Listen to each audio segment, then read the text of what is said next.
Hello everyone, welcome to arithmetic class. In this class we will do exercise 2.3, question number 1 to 12, page 41 and 42. Question number 1, which is the twice divided ratio of 4:9?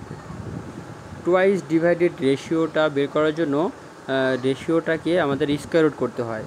তাহলে আমরা 4কে যদি square root করি এবং 9কে যদি square root করি will get 2:3। তাহলে twice divided ratio যদি বের করতে চাই তাহলে আমাদের স্কয়ার রুট করতে হয়। এটা টুয়াইস ডিভাইডেড রেশিও 4 এক্সারসাইজ 2.1 এর এই ডিসকাশনটা ছিল। তাহলে আনসার হবে এ।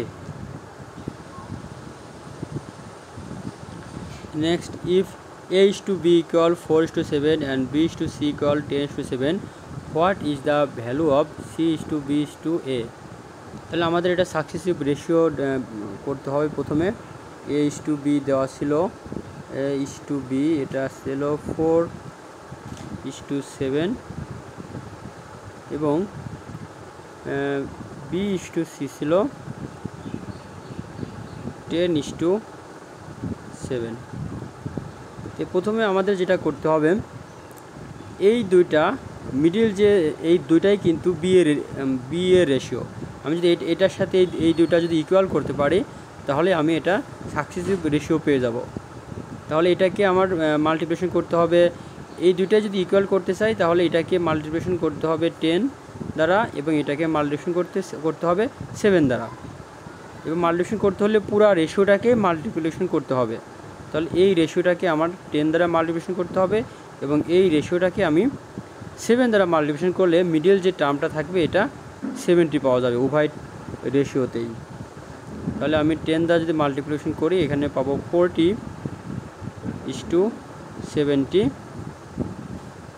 এবং এখানে পাবো, এটাকে আমি 7 দ্বারা মাল্টিপ্লিকেশন করলে এখানে আসবে 70:49। তাহলে আমি ফাইনালি পেলাম a is to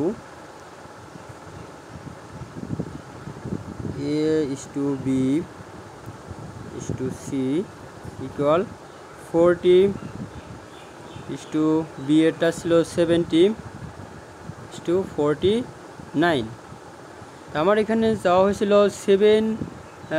7:b, এটা চাওয়া ছিল 7, সিটা ছিল আগে, বিটা ছিল তারপর এবং শেষে ছিল এ, অর্থাৎ C is to B is to A, এইভাবে বের করতে হবে। অর্থাৎ সিটা ছিল 40, বি এরটা হবে 70 এবং এরটা হবে 49। এরকম আমাদের অ্যারেঞ্জ যেটা আছে সেটাই হবে আনসার। তাহলে 40:70:49, 40:70 এটা 40:70:49, answer will be C. Next question 3, what is the value of second quantity is the successive ratio of 4:3 and 5:6? একদম সিমিলারভাবেই করতে হবে, পূর্বে যেভাবে করা হয়েছিল এটা ঠিক একইভাবে করতে হবে। পয়েন্টার অপশনে আছে 4:3 ইকুয়াল 5:6। তাহলে প্রথম যে টার্মটা আছে, প্রথম যে রেশিওটা আছে সেটাকে মাল্টিপ্লিকেশন করতে হবে 5 দ্বারা, এখানে 5 আছে এই জন্য, এবং এই যে সেকেন্ড যে রেশিওটা আছে এটাকে মাল্টিপ্লিকেশন করতে হবে 3 দ্বারা, কারণ এখানে 3 আছে। অর্থাৎ এই দুইটা ইকুয়াল করতে হবে, এটাকে করতে হবে এটা দ্বারা এবং এই রেশিওটাকে করতে হবে এটা দ্বারা। তাহলে প্রথম যে রেশিওটা আছে এটাকে আমি 5 দ্বারা মাল্টিপ্লিকেশন করলে, 4কে 5 দ্বারা মাল্টিপ্লিকেশন করলে হবে 20 এবং 3কে করলে হবে 15। এরপরে সেকেন্ড রেশিওকে 3 দ্বারা মাল্টিপ্লিকেশন করলে 15:6 টাইমস 3 হবে 18। তাহলে সাকসেসিভ রেশিও যেটা পাবো, সেকেন্ড কোয়ান্টিটি বের করতে হবে, সেটা হবে 15। Answer will B D. Second quantity এটা আমাদের সাকসেসিভ যে রেশিওটা পাবো সেটা হবে 20:15:18। তাহলে সেকেন্ড রেশিও হবে 15। Next question 4, answer the question number 3 and 4 এখানে বইতে একটু ভুল ছিল, এটা হবে 4 and 5, এটা হবে 4 and 5, বইতে ভুল ছিল, আমি এই জন্য ওইভাবে লিখেছি, বই যে ভুল আছে সেটা বোঝানোর জন্য 4 and 5। তাহলে এখানে বলা হয়েছিল যে 3 মিটার ক্লথ আর distributed among Maisha, Maria and Tania in the ratio 5:3:2, how many metre of cloth did Maisha get. তাহলে মাইশার ক্লথের পরিমাণটা যদি বের করতে চাই, তাহলে টোটাল ক্লথ এর সাথে মাইশার ratio by total summation of রেশিওটা বের করতে হবে। প্রথমে সাম অফ দ্য রেশিওটা যদি বের করি, তাহলে হবে 5 + 3 + 2 = 10। এখন মাইশারটা বের করতে হলে 30 ইন্টু মাইশার রেশিও কত ছিল, প্রথমে ছিল মাইশা, মারিয়া অ্যান্ড তানিয়া। তাহলে মাইশার রেশিওর পরিমাণ ছিল 5, মারিয়ার ছিল 3 অ্যান্ড তানিয়ার ছিল 2। তাহলে মাইশার রেশিওর সাথে সামেশন অফ রেশিওটা ডিভাইড করতে হবে, তাহলে 5/10। এখন এটা ক্যান্সেল করলে এটা হবে 15। Answer will B A. অনুরূপভাবে আমরা যদি মারিয়ারটা বের করতে চাই, তাহলে এই টোটাল 30 যে মিটার 30 মিটার ক্লথ ছিল, এটার সাথে মাল্টিপ্লিকেশন মারিয়ার ছিল 3 বাই এই যে সাম অফ দ্য রেশিওটার সাম অফ দ্য রেশিওর্সে যেটা ছিল সেটা ডিভাইড করতে হবে। অনুরূপভাবে তানিয়ারটা পেতে চাইলে 2/10, এখানে হবে 13 মাল্টিপ্লিকেশন। এভাবে প্রত্যেকেরটাই বের করা যাবে। Next question, how metre cloth did Maria get more than Tania. তাহলে তানিয়ারটাও বের করব, মারিয়ারটাও বের করব, তাহলে আমরা বুঝতে পারবো যে মারিয়া তানিয়া থেকে কত বেশি পেয়েছিল। তাহলে মারিয়ারটা বের করেছিল, মারিয়ার রেশিও ছিল 3, আমরা পূর্বে দেখেছি যে সাম অফ দ্য রেশিওস = 10 আর টোটাল ছিল 30। তাহলে আমরা বের করব প্রথমে মারিয়ারটা বের করতে হলে আমাদের কি করতে হবে, টোটাল যে ক্লথের পরিমাণ ছিল সেটার সাথে মারিয়া রেশিও ছিল 3 by sum of the ratio, যেটা আমরা পূর্বে বের করেছি, এটা আসবে 9। এরপরে আমরা তানিয়ারটা বের করব, তাহলে টোটাল ক্লথের পরিমাণের সাথে তানিয়ার রেশিও ছিল 2/10, আসবে 6। তাহলে মারিয়া তানিয়া থেকে কত বেশি পেয়েছে সেটা আমরা বের করতে চাইলে 9 থেকে 6 মাইনাস করতে হবে, 3 হবে। Answer will B A. তাহলে আমরা মারিয়ার পেলাম 9 মিটার এবং তানিয়ার পেলাম 6 মিটার। তাহলে Maria get 3 metre more than Tania.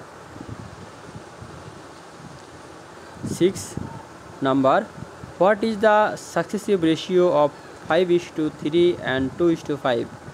এরকম কোশ্চিন আমরা দুইটা পূর্বেই সলিউশন করেছি, এটাও সিমিলারভাবে করতে হবে। 5:3 and 2:5, তাহলে প্রথমটাকে মাল্টিপ্লিকেশন করতে হবে 2 দ্বারা, 10 পাওয়া যাবে এবং এখানে আসবে 6, এবং এটাকে মাল্টিপ্লিকেশন করতে হবে 3 দ্বারা, তাহলে 6 মাল্টিপ্লিকেশন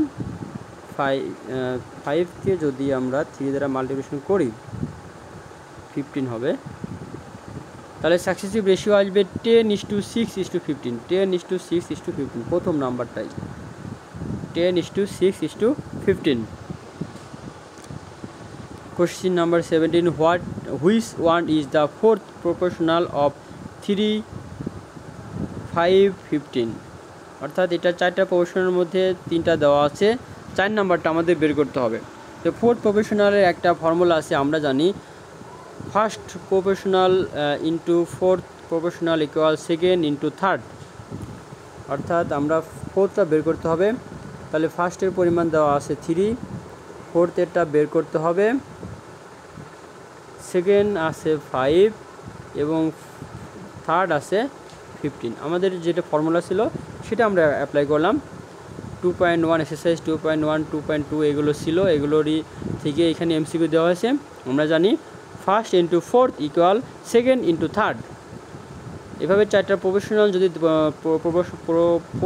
যদি দেওয়া থাকে তাহলে এইটাই ফর্মুলা যে first into fourth equal second into third. তো সেই ফর্মুলা অ্যাপ্লাই করে আমরা ফোর্থ প্রপোর্শনাল বের করব। এখান থেকে যদি ফোর্থটা বের করতে চাই তাহলে উভয় পাশে 3 দ্বারা ডিভাইড করতে হবে। সেক্ষেত্রে লেফট সাইডে 3 ক্যান্সেল হয়ে যাবে এবং রাইট সাইডে 3 দ্বারা ডিভাইড করলে এখানে আসবে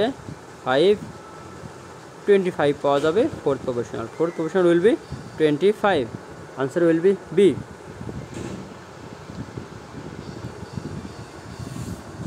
Question number 8.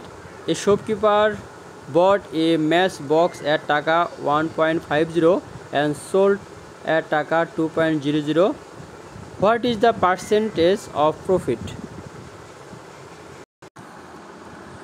Question number 8. A shopkeeper bought a match box at taka 1.50 and sold at taka 2.00.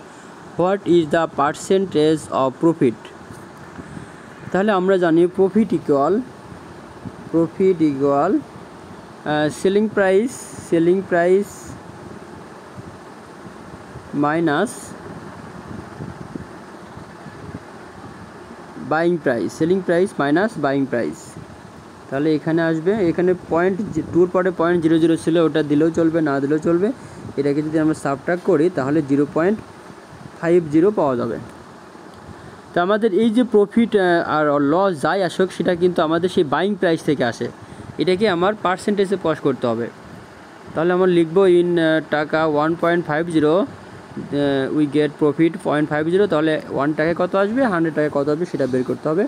তাহলে 1.50 উই গেট প্রফিট 0.50। তাহলে 1 টাকাতে আসবে কত, এটা কম আসবে, যার কারণে ডিভিশন করতে হবে 0.50 বাই 1.50। যেহেতু এটা পার্সেন্টেজে প্রকাশ করতে হবে তাহলে ইন 100 টাকায় কত আসবে সেটা তাহলে এখন মাল্টিপ্লিকেশন করতে হবে। তাহলে এটা 100 কত আসবে যদি আমি যেটা করতে চাই তাহলে এর সাথে মাল্টিপ্লিকেশন করতে হবে। তাহলে এটাকে আমি মুছে দিয়ে নতুন করে আবার লিখি।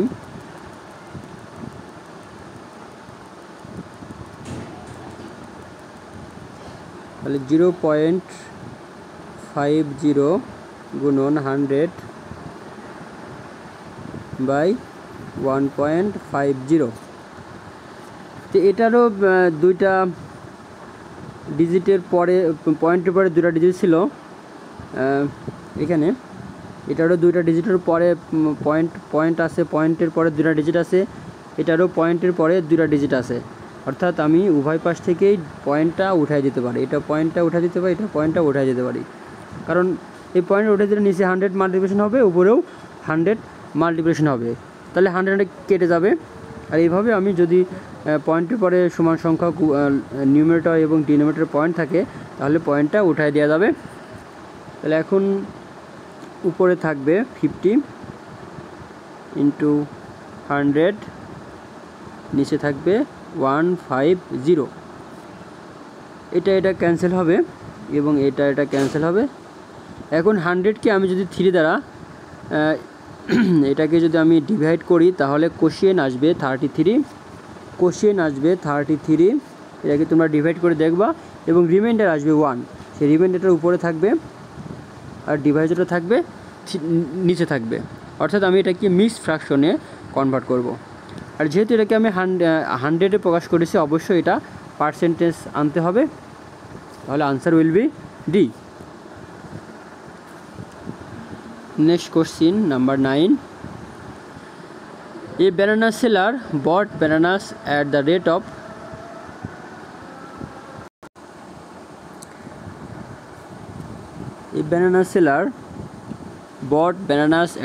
of taka 25 per 4 bananas and sold at the rate of taka 27. He gained taka 50 as profit. How many bananas of 4 bananas did he buy? তাহলে কতগুলো সে ব্যানানা সে কিনেছিল সেটা আমাদের এখানে বের করতে হবে। কত হালি সেটা আমাদের বের করতে হবে। আমাদের আগে প্রফিটটা কত ছিল সেটা 50 টাকা প্রফিট আমাদের থেকে আমাদের কত টাকা কত হালি ব্যানানা কিনতে এসেছিলো সেটা আমাদের বের করতে হবে। কিন্তু আমাদের প্রফিটটা কত ছিল সেটা আগে আমরা প্রথমে বের করি। প্রফিট এখানে প্রফিট বাইং সেলিং রেট ছিল 27 টাকা আর বাইং রেট ছিল 25 টাকা। তাহলে 2 টাকা আমাদের ছিল প্রফিট। তাহলে 2 টাকার প্রফিট ছিল আমাদের কিন্তু এক হালিতে। এই 2 টাকার প্রফিট ছিল এক হালিতে। তাহলে 2 টাকা প্রফিট ছিল এক হালিতে, 1 হালি HALI। 1 টাকার প্রফিট আসবে আমাদের, তাহলে 1/2 হালিতে। আমাদের বের করতে হবে 25 টাকার প্রফিট যদি গেইন করতে চাই তাহলে আমাদের কতগুলো ব্যানানা বাই করতে হবে। সেক্ষেত্রে আমাদের কস্ট প্রাইসটা কত হবে সেটা আমাদের বের করতে হবে। তাহলে এটা আমি রাজ করে দেই।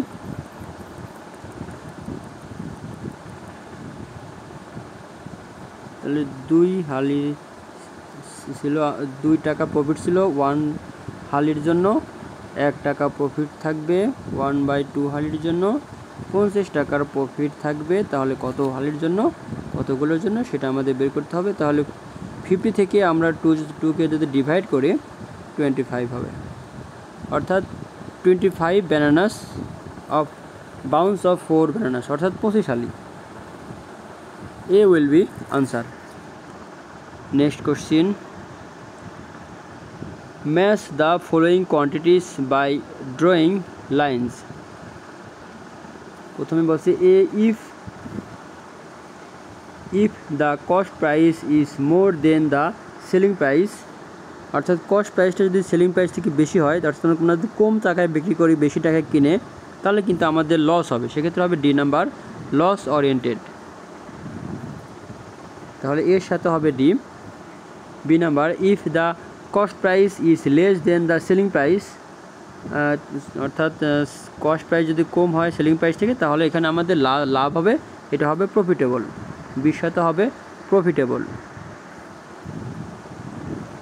তাহলে এর সাথে হবে লস ওরিয়েন্টেড, বির সাথে হবে প্রফিটেবল। আর এরপর বলছে time along the current, time along the current অর্থাৎ স্রোতের দিকের আমাদের আমরা যদি এগোই তাহলে কিন্তু আমাদের কম সময় লাগবে। তো এটা নিয়ে দুইটা ফর্মুলা আছে যেটা আমরা নেক্সট ক্লাসে এই দুইটা ফর্মুলা নিয়ে আলোচনা করব। শুধু এখানে এতটুকুই এখন আমাদের জানতে হবে যে টাইম অ্যালং দ্য কারেন্ট অর্থাৎ স্রোতের দিকে কিন্তু আমাদের এখানে মোর টাইম আর লেস টাইম আছে। স্রোতের দিকে যদি আমরা এগোই তাহলে কিন্তু আমাদের স্রোতের দিকে গেলে কম সময় লাগবে, এবং টাইম এগেইনস্ট দ্য কারেন্ট অর্থাৎ স্রোতের বিপরীতে যদি যাই তাহলে কিন্তু আমাদের স্রোত অপেক্ষা করে যেতে হবে নৌকা নিয়ে অথবা অন্য কিছু নিয়ে যাই, সেক্ষেত্রে কিন্তু আমাদের বেশি সময় লাগবে। তাহলে টাইম অ্যালং দ্য কারেন্ট হবে লেস টাইম এবং টাইম এগেইনস্ট দ্য কারেন্ট হবে মোর টাইম। সুতরাং ম্যাচিং হয়ে গেল। কোশ্চিন নাম্বার 11, এখানে কোশ্চিন ছিল 5 workers can reap crops of the land of 8 bigha of field in 6 days. How many days will 25 workers need to reap the land of 20 বিঘা? এটা সরাসরি আমরা unitary রুলে করব। যে দেওয়া ছিল যে 5 workers can reap crops of the land of 8 bigha in 6 days, এটা দেওয়া ছিল। এখান থেকে যদি আমরা প্রথমে 1 বের করব, তারপরে 25 এবং 25 ওয়ার্কার্স এবং 20 বিঘার জন্য কতদিন লাগবে সেটা আমাদের বের করতে হবে। তাহলে আমরা যদি 5 ওয়ার্কার্স নিয়ে 8 বিঘা জমি 6 দিনে আমরা যদি রিপ করি, অর্থাৎ এটাকে যদি আমরা তাহলে 1 ওয়ার্কার নিয়ে আমাদের সেই 8 বিঘা জমি আমাদের ফসল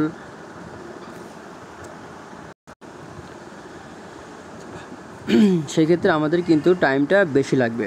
অর্থাৎ 5 জন ওয়ার্কার 8 বিঘা জমি 6 দিনে কাটতে যে সময় লাগবে, একজন ওয়ার্কার সেই কাজ করতে কিন্তু অনেক বেশি সময় লাগবে, যার কারণে এটা মাল্টিপ্লিকেশন হবে। 5 জন ওয়ার্কারের কাজ একজন ওয়ার্কার করতে বেশি সময় লাগবে, যার কারণে এখানে মাল্টিপ্লিকেশন করতে হবে। আবার একজন ওয়ার্কার 8 বিঘা জমি কাটতে যে সময় লাগবে, 1 বিঘা জমি চাষ কাটতে কিন্তু অনেক কম সময় লাগবে, কারণ 8 বিঘা তো কাজ বেশি আর 1 বিঘা হলে কাজ কম। সেক্ষেত্রে 8 বিঘার জায়গায় যখনই আমি 1 বিঘা লিখব তখনই কিন্তু কম হবে, আর কম হলেই ডিভাইড করতে হবে। তাহলে 6 × 5কে 8 দ্বারা ডিভাইড করতে হবে। এরপরে আমি 25 ওয়ার্কার্স এবং এই 20 বিঘার কাজটা করব। সেক্ষেত্রে 1 ওয়ার্কারের জায়গায় 25 ওয়ার্কার যখন আমি দিব, একজন ওয়ার্কার কাজ করতে যে সময় লাগবে, 25 জন ওয়ার্কার কাজ করতে কিন্তু কম সময় লাগবে, যার কারণে এখানে 25 ডিভাইড করা হয়েছে, আর এখানে 25 ঠিকই রাখা হয়েছে, তাহলে এটা কোনো কাজ নেই। এরপরে 1 বিঘার জায়গায় আমি যখনই 20 বিঘা দেব, অর্থাৎ এখানে কাজের পরিমাণটা বেশি হয়ে গেছে, তাহলে কাজ বেশি হলে সময়ও কিন্তু আমাদের বেশি লাগবে, যার কারণে এই 20টা মাল্টিপ্লিকেশন হবে, এখানে মাল্টিপ্লিকেশন করা হয়েছে। এখন এগুলো যদি ক্যান্সেল করি তাহলে 3 ডেজ পাওয়া যাবে। এটা ক্যান্সেলটা যদি দেখাই দেই, এটার সাথে এটা ক্যান্সেল করলে 5 হবে, এবং এটার সাথে এটা করলে 4 হবে, এটার সাথে এটা করলে 2 হবে, এবং 2-র সাথে 6 করলে 3 হবে। 3 days will be our answer. Next question, 12 number. Shopon can do a work in 24 days and Ratan can do that work in 6 days. In how many days can Shopon and Ratan together finish the work? তো আমরা প্রথমেই দুইজনেরই একদিনের কাজের পরিমাণ বের করব, এবং একদিনে দুইজন কি পরিমাণ কাজ করতে পারে সেটা বের করব আগে। তাহলে in 24 days Shopon can do one or whole part. One part বলতেই সম্পূর্ণ কাজের পরিমাণ বোঝাবে, তাহলে একদিনে করতে পারবে, এখানে 1/25 পার্ট অফ দ্য ওয়ার্ক। একই রকম রতনের ক্ষেত্রেও একদিনে কাজের পরিমাণটা বের করা হয়েছে, সেক্ষেত্রে 1/16 পার্ট অফ দ্য ওয়ার্ক। এখন তাহলে এই দুইজনেরই একদিনের কাজের পরিমাণ বের করতে হলে আমাদের এই দুইটা অ্যাড করতে হবে। তাহলে so in 1 day Shopon and Ratan together can do, দুইজনেরই একদিনের কাজের পরিমাণ এটা ছিল, তাহলে এই দুইটা একদিন টুগেদার একসাথে যখন করবে এই দুইটা অ্যাড করতে হবে।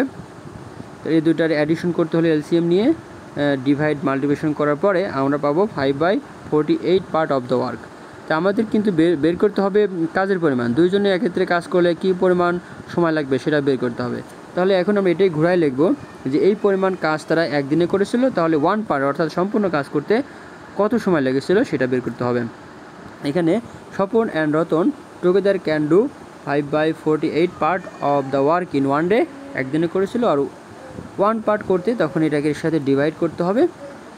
ডিভাইড করলে এখানে মাল্টিপ্লিকেশন করে উল্টায় গেলে এটাকে যদি আমরা ডিভাইড করি তাহলে কোশ্চেন হবে 9 এবং রিমাইন্ডার হবে 3, আর 5 তো ডিভাইডার ছিল, অর্থাৎ এটাকে আমার মিক্স ফ্র্যাকশনে যদি নিয়ে যাই তাহলে এটা পাওয়া যাবে 9 integer 3/5 days. This is our answer. Okay, no more today. Thanks.